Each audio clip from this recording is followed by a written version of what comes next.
Hello students, last lecture में हमने पढ़ा था कि इंडस्ट्रियल डेवलपमेंट कैसा हुआ प्लानिंग पीरियड के दौरान।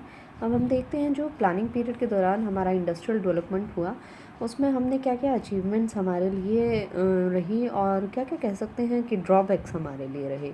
तो appraisal of industrial development during period of planning. अब 5 ईयर प्लान में हमने इंडस्ट्रीज़ पर काफ़ी फोकस किया और इंडस्ट्रियल बेस को मजबूत करने की पूरी कोशिश की। इवन न्यू इंडस्ट्रियल पॉलिसी आई आपके 1991 में आप कह सकते हैं, और जहाँ पर आपने लिबरलाइजेशन, ग्लोबलाइजेशन और प्राइवेटाइजेशन जैसे अहम तत्वों पर फोकस किया और अपनी इकनॉमी को रिफॉर्म करने की कोशिश की। 2011 में आपने नेशनल मैन्युफैक्चरिंग पॉलिसी को इंट्रोड्यूस किया।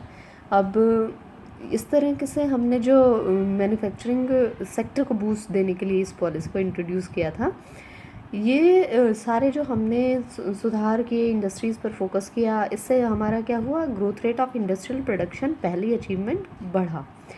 पहले प्लान में यदि आप देखें, आपका growth rate of industrial plan में जो था वो 7.5 था, जो 6%, 4% फ्लक्चुएट तो होता रहा, लेकिन 8% और इवन मतलब 9% तक आपको अचीव करने को मिला। 7-8 काफ़ी टाइम हमने अचीव किया।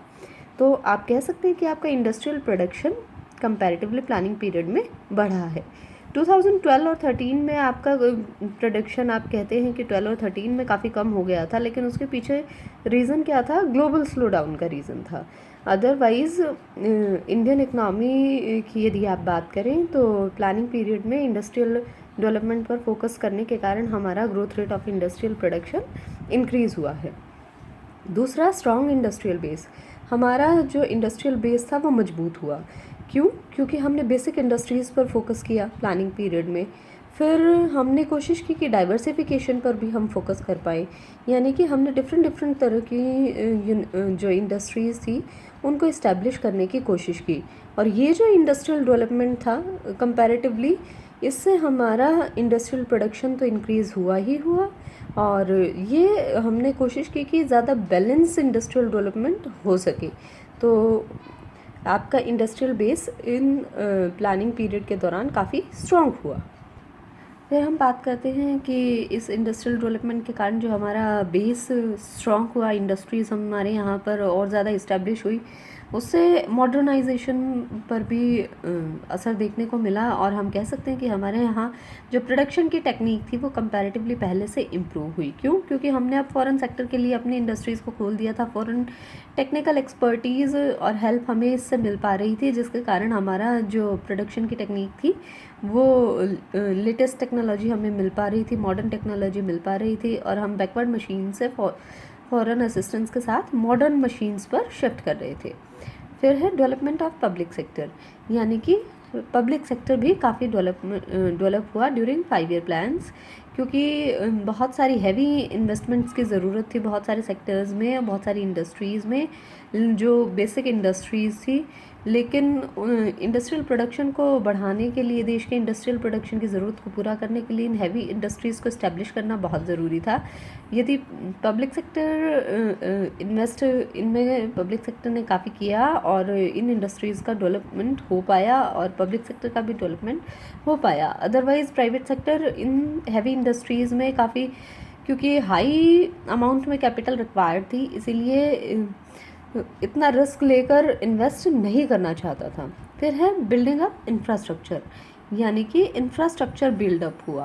क्या इंफ्रास्ट्रक्चर बिल्डअप हुआ? 5 ईयर प्लान में जितनी ज़्यादा इंडस्ट्रीज़ डेवलप की गई, उनके लिए हमने कोशिश की कि हम ज़्यादा से ज़्यादा फैसिलिटीज़ प्रोवाइड कर पाएँ इन टर्म्स ऑफ इंफ्रास्ट्रक्चर।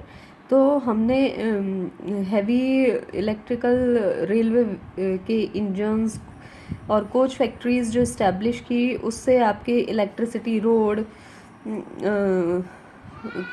के साथ साथ रेलवेज़ पर भी फोकस रहा। इसके साथ साथ आपने कोशिश की कि आप मीन्स ऑफ कम्युनिकेशन या आप पावर की फैसिलिटीज़ भी इन सारे इस्टेब्लिश्ड इंडस्ट्रीज़ के लिए बढ़ा पाएँ। और बहुत सारे फाइनेंशियल इंस्टीट्यूशंस थे जो इंडस्ट्रीज़ के, वो भी सेटअप किए गए। Specially Delhi Mumbai industrial corridor को डेवलप किया गया, जो कि मैन्युफैक्चरिंग सेक्टर को बूस्ट करने के लिए आया था, और वहाँ पर गुड क्वालिटी का इंफ्रास्ट्रक्चर प्रोवाइड करने की पूरी कोशिश की गई। फिर है increasing share of industries in national income and exports. अगर आप फर्स्ट 5 ईयर प्लान की बात करेंगे तो आपकी इंडस्ट्रीज़ का नेशनल इनकम में शेयर कितना था? केवल 16%, जो कि बाद में इंक्रीज़ होकर कहाँ तक पहुँचा? 31.5% तक। क्यों? क्योंकि जब हम आज़ाद हुए थे तो हमारी ज़्यादा, आधे से ज़्यादा पॉपुलेशन किस चीज़ पर डिपेंड करती थी? एग्रीकल्चर पर डिपेंड करती थी। तो हमें ज़रूरत थी कि अपनी पॉपुलेशन को हम सेकेंडरी और टेरिटरी सेक्टर में शिफ्ट करें और वहाँ से हम ज़्यादा इनकम जनरेट कर पाएँ। तो 5 ईयर प्लानिंग में हम कामयाब हुए कि हम इंडस्ट्रीज़ के नेशनल इनकम में कंट्रीब्यूशन को बढ़ा पाए। Increase in foreign collaborations, foreign collaborations भी आपकी बढ़ी हुई देखने को मिली। क्यों? क्योंकि पहले आप 1957 में यदि बात करें तो 81 फॉरेन कोलैबोरेशंस थी आपके यहाँ पर केवल, और उसके बाद आप 2005-06 की बात करें यदि तो 12 से 16 फॉरेन कोलैबोरेशंस हो गई। कितना ह्यूज इंक्रीज़ आपको फॉरेन कोलैबोरेशंस में देखने को मिला। ये किस चीज़ का रिजल्ट था? मेनली ये रिजल्ट था न्यू इंडस्ट्रियल पॉलिसी का, जो 1991 में ऑप्ट की गई थी, जहाँ पर आप बात करते हैं ग्लोबलाइजेशन की, यानी फॉरेन सेक्टर के लिए अपनी जो इंडस्ट्रीज़ को ओपन करने की बात करते हैं, उनको इनवाइट करते हैं। उसके बाद हम कह सकते हैं कि हमारे यहाँ पर जो बैलेंस्ड इकोनॉमी को क्रिएट करने में इन 5 ईयर प्लान्स ने और इन इंडस्ट्रियल डेवलपमेंट ने बहुत मदद किया। क्यों? क्योंकि पहले हमने लास्ट पॉइंट में भी पहले बात की थी एक बार कि हमारी जो एग्रीकल्चर पर डिपेंडेंट पॉपुलेशन थी और वहीं से हमें ज़्यादा जो हमारा आउटपुट था उसमें कंट्रीब्यूशन देखने को मिलता था। लेकिन अब हमें ज़रूरत थी कि हम इस डिपेंडेंस को घटाएं, तो अब एग्रीकल्चर की बजाय बहुत से लोग इंडस्ट्रीज़ की तरफ शिफ्ट हुए और एग्रीकल्चर पर इंडिया की डिपेंडेंस कम हुई। नेशनल डिफेंस आपका कह सकते हैं कि पहले से बेहतर हुआ। पहले से बेहतर क्यों हुआ? क्योंकि इंडस्ट्रियलाइजेशन ने ही पॉसिबल किया कि ऐसी इंडस्ट्रीज़ को लगा सके जो बेसिक इंडस्ट्रीज़ हैं, जैसे आयरन स्टील की, एयरक्राफ्ट्स की, और इसी के साथ डिफेंस से रिलेटेड आर्म्स और एम्यूनिशन फैक्ट्रीज़ भी आपने इस्टेब्लिश की, जिसके कारण आपकी कंट्री में वॉर मटेरियल्स को प्रोड्यूस करना कंपैरेटिवली आसान हो गया। सेल्फ डिपेंडेंस का क्या मतलब है कि हमारी जो फॉरेन इंपोर्ट्स पर डिपेंडेंस थी, हमने उसको मिनिमाइज़ करने की कोशिश की और अपने यहाँ पर ज़्यादा चीज़ों को प्रोड्यूस करने की कोशिश की, ज़्यादा इंडस्ट्रीज़ को डेवलपमेंट करने की कोशिश की, ज़्यादा इंडस्ट्रीज़ यहाँ आई, जिससे हमारी सेल्फ डिपेंडेंस मजबूत हुई। Increase in government income.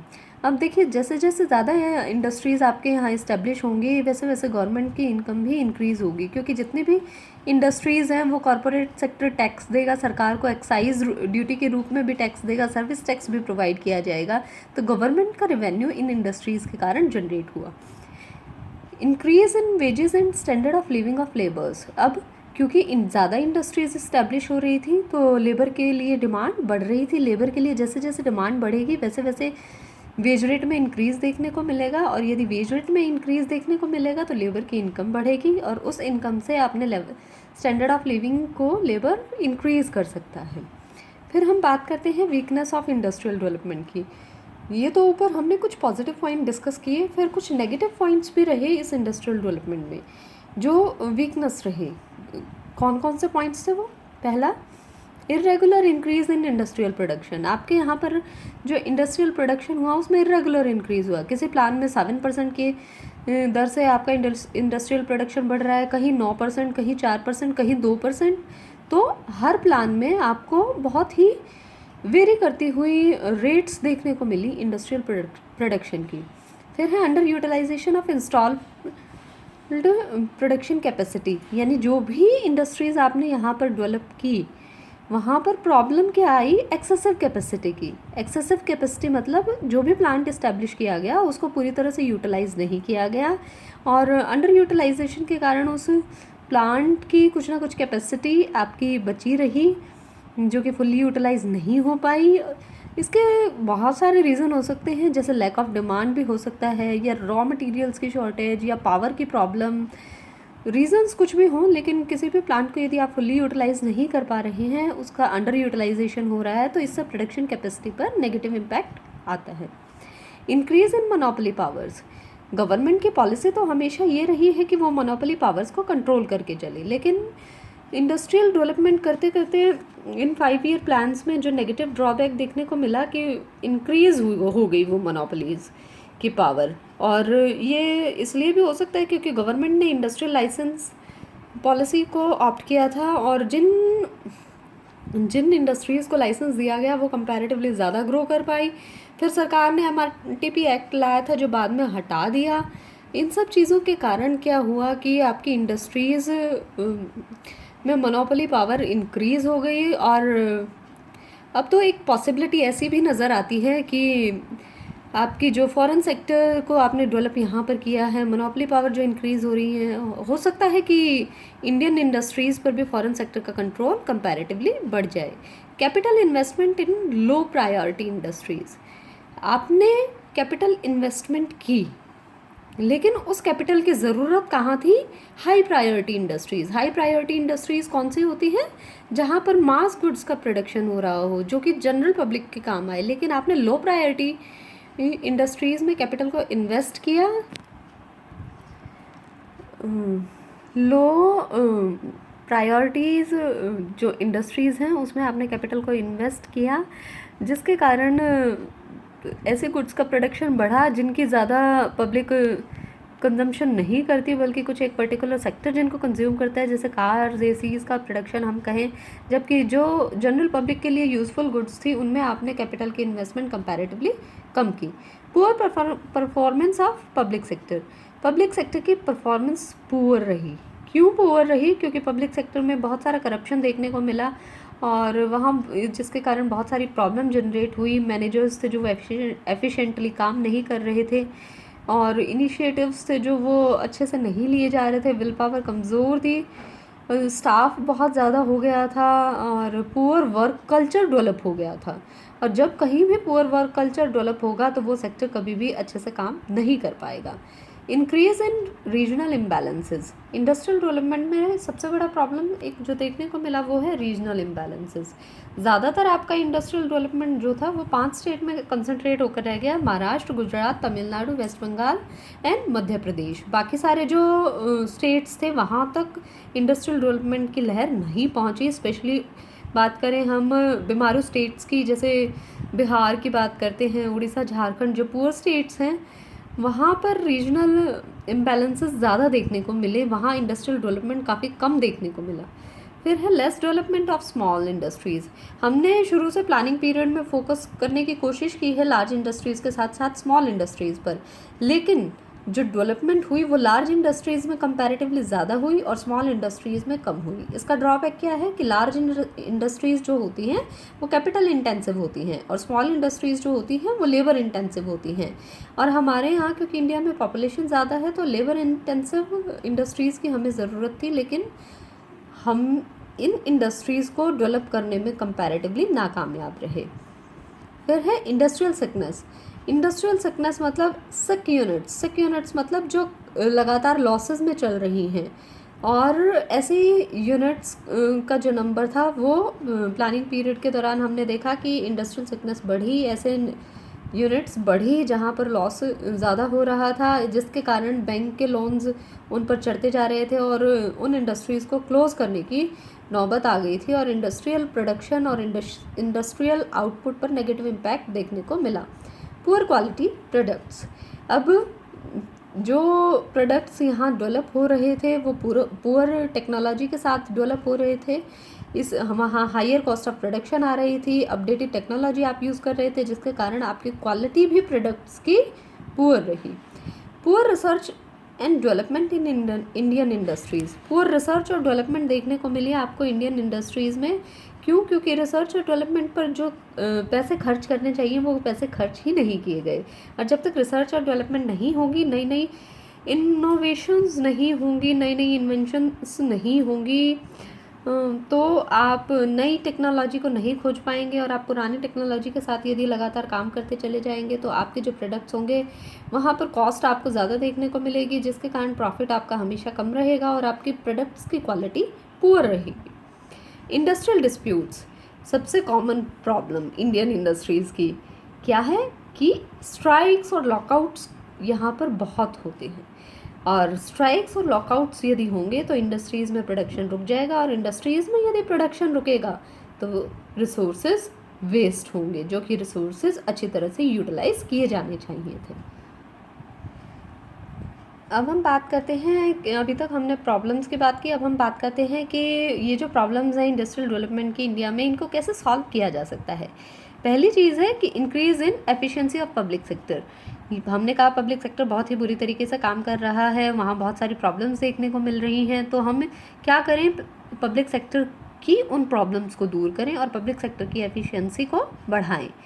क्यों? क्योंकि पब्लिक सेक्टर ही ऐसा है जो बेसिक कैपिटल गुड्स इंडस्ट्रीज़ को डेवलप करता है, जहाँ इन्वेस्टमेंट करता है बेसिक इंडस्ट्रीज़ में, और वो अगर अच्छे से डेवलप नहीं हो पाएंगी तो कंट्री को बहुत ही नुकसान होगा। तो ऐसे में आपको क्या करना होगा, पब्लिक सेक्टर की एफिशिएंसी को इंक्रीज़ करने की कोशिश करनी होगी, चाहे इसके लिए आपको मैनेजमेंट को इम्प्रूव करना पड़े, चाहे ट्रेनिंग्स को ऑर्गेनाइज करना पड़े, कोई भी आप मेथड ऑप्ट कर सकते हैं। दूसरा, development of private sector. Public sector की एफिशिएंसी तो इंक्रीज़ करनी ही होगी, लेकिन हम इस बात में कोई दो राय नहीं रख सकते कि पब्लिक सेक्टर के साथ साथ प्राइवेट सेक्टर भी इतनी ही अहमियत रखता है किसी भी देश के डेवलपमेंट में। तो हमें प्राइवेट सेक्टर पर भी फोकस करना होगा, और प्राइवेट सेक्टर को भी उतनी ही ज़्यादा फैसिलिटीज़ प्रोवाइड करने की कोशिश करनी होगी। उनको रिसर्च और डेवलपमेंट में स्पेशली हमें स्पेशल असिस्टेंस देनी होगी, और इसी सबसे हम प्राइवेट और पब्लिक सेक्टर दोनों को ऊपर उठाकर इंडस्ट्रियल डेवलपमेंट को कंपैरेटिवली इंक्रीज़ कर पाएंगे। Encouragement to foreign capital and foreign technology. अब हमने कहा कि हमारे यहाँ फॉरेन कोलैबोरेशन इंक्रीज़ हुए हैं, फॉरेन कोलैबोरेशन तो इंक्रीज़ हुए हैं, लेकिन फॉरेन कैपिटल और फॉरेन टेक्नोलॉजी जितनी हमारे यहाँ आनी चाहिए थी मॉडर्न टेक्नोलॉजी को इस्टेब्लिश करने के लिए, उतनी नहीं आ पाई है, उसकी लगातार हमें शॉर्टेज देखने को मिली है।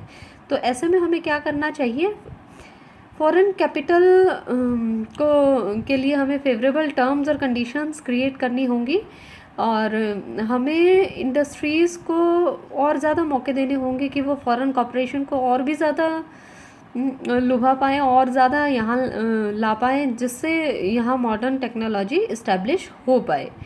Encouragement to capital formation. हमें कैपिटल फॉर्मेशन पर बहुत फोकस करना होगा, उसको इनकरेज करना होगा। और क्यों? क्योंकि जब तक कैपिटल फॉर्मेशन नहीं होगी, इन्वेस्टमेंट नहीं होगी, तब तक इंडस्ट्रियल डेवलपमेंट नहीं होगी। This is the base. तो कैपिटल फॉर्मेशन को इंक्रीज करने के लिए, इंडस्ट्रियल डेवलपमेंट के लिए हम क्या कर सकते हैं, टैक्स कंसेशन दे सकती हैं गवर्नमेंट, टैक्स हॉलीडेज़ अनाउंस कर सकती हैं, या सब्सिडीज़ भी इवन प्रोवाइड की जा सकती हैं। Development of infrastructure. इंफ्रास्ट्रक्चर को डेवलपमेंट करने के लिए गवर्नमेंट ने भरसक प्रयास किए हैं, लेकिन फिर भी हम एक वर्ल्ड क्लास इंफ्रास्ट्रक्चर को नहीं डेवलप कर पाए हैं। हमारे यहाँ पावर की आज भी अवेलेबिलिटी बड़ा इशू रहती है, कम्युनिकेशन और ट्रांसपोर्ट के साधन भी उतने नहीं डेवलप हो पाए हैं जितने कि होने चाहिए। ऐसे में यदि हमारे यहाँ पुअर इंफ्रास्ट्रक्चर रहेगा तो कोई भी फॉरेन कैपिटल यहाँ आने नहीं आ पाएगी, कोई भी फॉरेन इंडस्ट्री यहाँ आने से हिचकेगी, इवन खुद की इंडस्ट्रीज़ भी यहाँ कम रुझान रखेंगी। तो हमें इंफ्रास्ट्रक्चर को डेवलप करना ही होगा।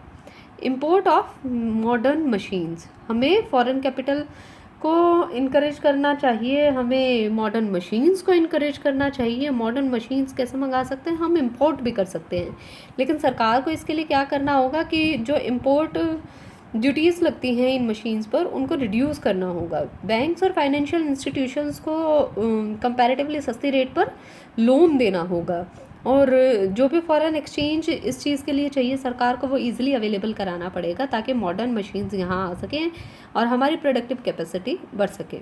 Proper development of natural resources.